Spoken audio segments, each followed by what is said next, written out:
Web Marketing That Works podcast, episode 62.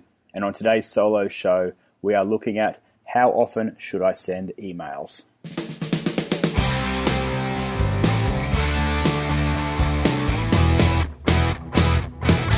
Welcome to the Web Marketing That Works podcast. Come behind the scenes of real-life marketing experiments and listen in as amazing guests confess the truth about what really works.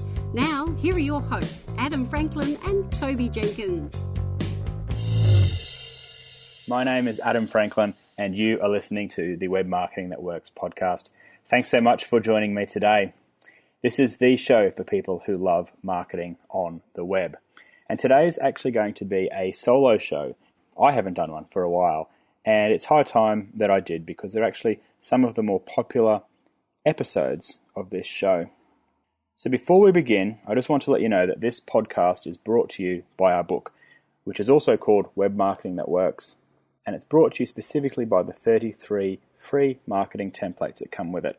Now you can get your hands on those for free at bluewiremedia.com.au/book.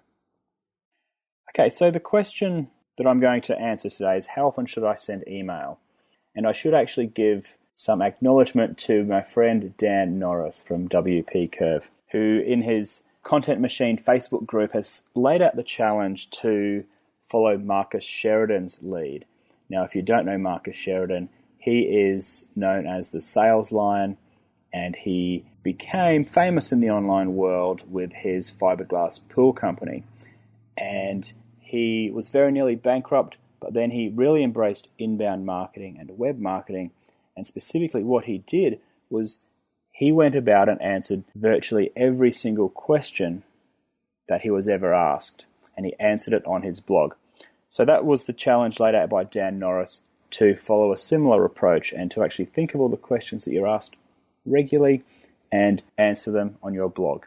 Now I'm actually choosing to do it on this podcast so that not only does it appear on my blog, but it also appears on iTunes or Stitcher or SoundCloud or wherever you are choosing to listen to this show. Okay, so let's begin. How often should I send emails?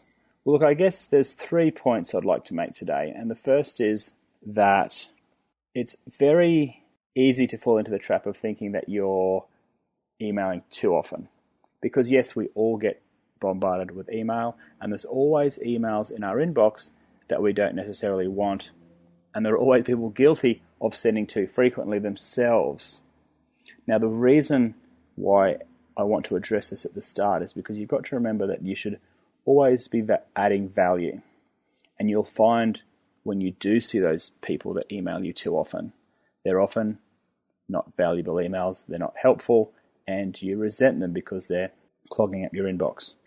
Okay, so we don't want to be sending junk just for the sake of it. You've always got to be adding value. You've always got to be putting in your heart and soul into your emails, because it really matters, because you're not sending it just to one person, but hundreds or maybe thousands of people. You've got to show them that respect and do really good quality emails.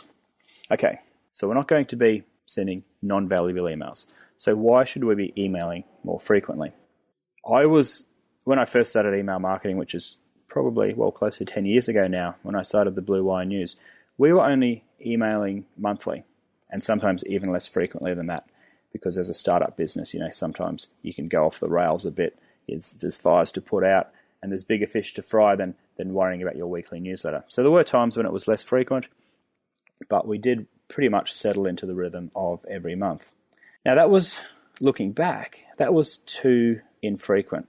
And the reason I say that is because if you only contact somebody once a month, they're pretty much going to forget you in that time, given how many other emails that they get. And when your next email comes, say a month down the track, they're actually oftentimes going to forget that they even signed up in the first place. They're going to forget who you are.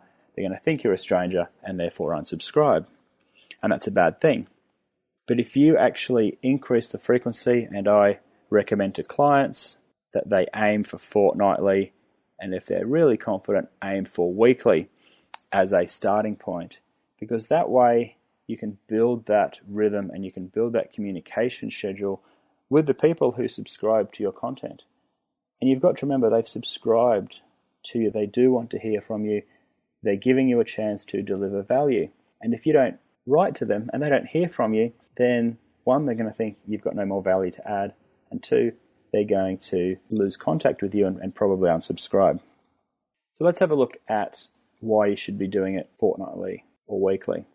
Based on my own experience, when I was doing a monthly newsletter, I had way too much information on it. And even now my emails can be quite long. But over 2 or 3 years ago when I was just doing monthly, I had links to probably 10 or 15 different blog articles that had been written in that time. And of course, if you're getting a newsletter and there's 15 links on it, that's a lot of content to be even just scanning, let alone clicking on a handful and reading them. So I certainly found that a lot of our best content was being overlooked purely because it was fighting for attention with 15 other blog posts. When I increased the frequency to weekly, there was only 1 or 2, maybe 3 blog posts or podcasts to link to. So it gave people less to look at on the email and a better chance of actually digesting the content on there. So look, let me just leave it at that for the first point. If you email weekly, you strengthen the relationship as long as you're adding value. If it's less than that, say it's monthly, you run the risk of being forgotten and unsubscribed from. So that's the first point. The second point is, on how often should I email, is it's really important to segment your database or to segment your list, depending on what vernacular you use. But if you send every single email to every single person on your list, they are definitely going to get fatigued, because you should really be having different sequences or different messages going out to different people on your list based on, 1, their relationship with you, and 2, what their interests are. So let me explain. If they have just joined your newsletter, then you should really be delivering them your very best material nice and early on, because this is your opportunity to make your first impression.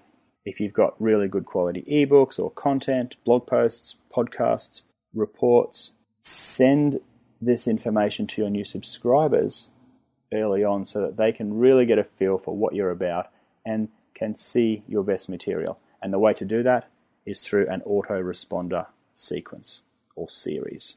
What that means is when somebody signs up, they go into a sequence where they get drip-fed a series of emails with your best content on. Okay. The second part is you should be segmenting your database on what their interests are. So say, for example, I have sent out a newsletter and on it I spoke about some social media training. Typically that will be free videos or templates that Toby and I have released. So say a certain number of people click on the links in the email to look at that training. Well, from that, I know that they have indicated that they've got an interest in that by clicking on it. So therefore, I can be a lot more confident that next time I send information about social media training, that they will be looking out for it. So I can send social media training to them, but I don't necessarily need to send it to everybody on my list because they haven't clicked on it in the past. And if they haven't clicked on it, I'm making the assumption that they're not as interested as these other people, so I can actually send my social media training specifically to the people that have clicked on that type of material in the past. So again, you can be sending more than 1 email a week, definitely, but it's not going out to everybody. You're sending targeted information to specific groups of people on your list based on their activity, as in what they've clicked on, and also their relationship with you. So if they're brand new to your list, you should be sending out a tailored autoresponder sequence to them. So that is the second point on how often should I email. It's important to segment your list. Now, thirdly, the point I want to make is on the frequency here. As I've said before, you've got to segment your list, but there's also different situations where a higher frequency is often appreciated. Now, I've already covered the situation where somebody is brand new to your email list, and you would probably email them slightly more frequently than once a week so that you can deliver your best content to them while they've got this thirst for knowledge. So typically people will sign up for something wanting to find out information. So if you can deliver them good quality information reasonably quickly, then it's a great opportunity for them to get to know you. The other situation where an increased frequency is actually good is if you are running a event or selling a program or something like that. So when you've got a commercial offer to make, there will be a percentage of your list who are particularly interested in what you've got to say. So again, not everybody. In fact, it's usually only a very small percentage, like maybe 1 to 5% of your list will have an active interest in what you've got for sale. But those 1 to 5% of people are hungry for information. They are very serious about considering your offer and about signing up to it. So in that situation, they want more knowledge. They want to be informed and guided to make the right decision for them at that point in time. So therefore, you can be emailing every day or sometimes even twice a day if the deadline is approaching. So the deadline where they've got to decide whether they come to your event or enroll for your online course. As that deadline approaches, the more information you can give them so they can make the right decision, the better. Okay, so they are 3 points that I wanted to make to reply to the question, how often should I email? First one was aim for at least weekly. Anything less than that, you run the risk of being forgotten. Second point was segment your list so that the people receiving your information, you know that they actually want it. And thirdly, increase the frequency at certain times, particularly for new people on your list and as deadlines approach for making decisions on certain commercial offers that you might have. So thank you for listening to this solo show. If you have any more questions that you'd like to ask me and that you'd like me to answer on the show, please drop me a line. My email is adam.franklin@bluewiremedia.com.au or tweet me at Franklin_Adam. And this show was brought to you by our book, Web Marketing That Works, and the 33 marketing templates that go with it. Get your hands on those at bluewiremedia.com.au/book. And if you enjoyed the show, and I hope you did, I would love it if you could leave us an honest review on iTunes. Thank you for listening all the way to the end, and I look forward to seeing you next time.